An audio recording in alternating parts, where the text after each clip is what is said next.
మీరు ఏ పత్రికనే తీసుకోండి పైసా, ప్రతి పత్రికలో నేను చూస్తున్నా, అయితే ఫ్రంట్ పేజో లోపల పేజో కానీ వార్తలు ఉన్నాయి ప్రజలు విషజ్వరాలతో బాధపడుతున్నారని. ఇలా ప్రభుత్వ ఆసుపత్రుల్లో మందులు లేవు పైసా.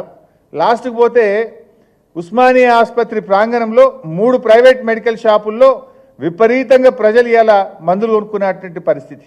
గాంధీ ఆసుపత్రిలో ఏ మెడిసిన్స్, సింపుల్ మెడిసిన్స్, క్లోరోమోజల్, నాక్ 40 mg, గ్లైకోమెట్,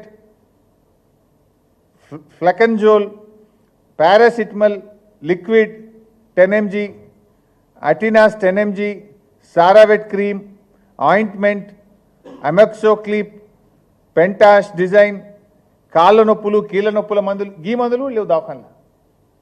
అసలు మందు ప్రభుత్వ ఆసుపత్రుల్లో మందులే లేవు, బయటకు రాసే పరిస్థితి వచ్చింది.